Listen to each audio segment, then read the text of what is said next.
வணக்கம். குழம்பி அப்படின்னு பேர் வச்சிருக்காங்க. எப்படி வச்சீங்க அப்படின்னு கேட்டீங்கன்னா குதிரை காலை பார்த்து வச்சாங்களாம். அட பாவிகளா, குடிக்கிற காப்பிக்கு குதிரை காலை பார்த்தா பேர் வைப்பீங்க? காப்பி குடிக்கும்போது குதிரை கால் தான் ஞாபகம் வரும். ஏன் காப்பின்னா ஆவாதாக்கும்? காப்பிங்கிறது இங்கிலீஷா? Coffee English, carrot English, beetroot English, எதெல்லாம் தெரியாது அதெல்லாம் இங்கிலீஷ். இதுதான் தமிழனோட லட்சணம். இவ்வளவுதானா? காப்பிங்கிறது சுத்தமான தமிழ் பொருள். தமிழ் சொல்லுதான் காப்பி. உங்களுக்கு ஹிந்தி தெரியாது, பகுதி விகுதி அடிப்படையில பிரிச்சு எழுத தெரியாது. அதனால எதெல்லாம் பிரிக்க முடியலையோ, எதெல்லாம் தெரியலையோ, எதெல்லாம் புரிய மாட்டேங்கோ, அது எல்லாம் அன்னை மொழி காப்பி ஆயிரும். குதிரை காலை பார்த்து எவனாவது பேர் வைப்பானா? தமிழ் தேசியம் இருக்கிற வரைக்கும் தமிழ் உருப்படவே உருப்படாது.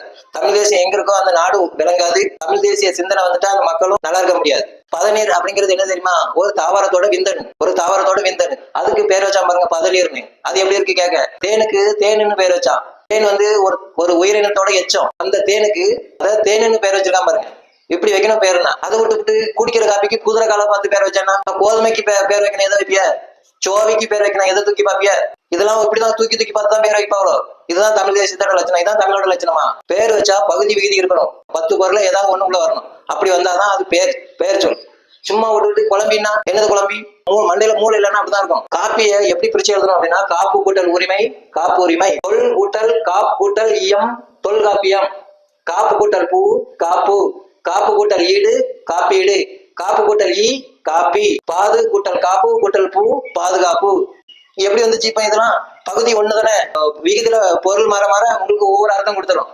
அப்போ காப்பிங்கிறது இங்கிலீஷ்னா தொல்காப்பிங்கிறது இங்கிலீஷ் தானே, பாதுகாப்புங்கிறது இங்கிலீஷ் தானே, காப்புரிமைங்கிறது இங்கிலீஷ் தானே, காப்பீடுங்கிறது இங்கிலீஷ் தானே. அப்படி காப்பு அப்படின்னா பாதுகாப்புன்னு அர்த்தம். பாது கூட்டல் காப்பு பாதுகாப்பு. காப்பி அப்படிங்கிறது ஒரு பாதுகாப்புக்காக பயன்படுத்தக்கூடிய ஒரு பானம் காப்பி.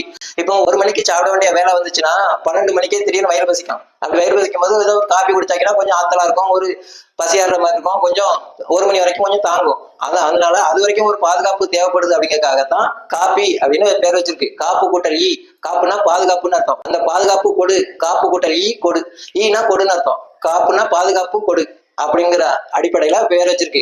அதை விட்டுட்டு காப்பிங்கிறது இங்கிலீஷ், நாங்க காப்பி சொல்ல மாட்டோம் குழம்பின்னு தான் வைப்போம்னா நல்லவா இருக்கு? அசிங்கமா இல்ல? வேற எவனா பார்த்தா சிரிக்க போறான். தமிழ் தேசியத்தோட லட்சணம் இப்படிதான் இருக்கு. திராவிடத்தோட லட்சணம் தமிழ்னு மொழி வெறி பிடிச்சவன் லட்சணம் இப்படிதான் இருக்கும்.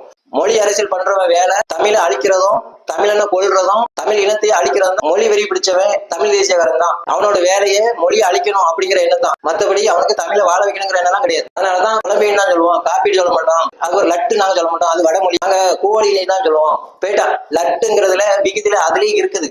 அதை விட்டு பேச்சு 7 கிரகம் தாண்டி 8வது கிரகத்துக்கு பேச்சு கோழினை தான் சொல்லுவோம். கோழினை ஏன் லட்டுன்னு சொன்னா ஆகாதா? காப்பி அப்படிங்கிறது தமிழ் சொல்லுதான். அதை விட்டுட்டு இன்னும் குழம்பின்னு சொல்லிட்டு இருந்தேன்னா நல்லா இருக்காது.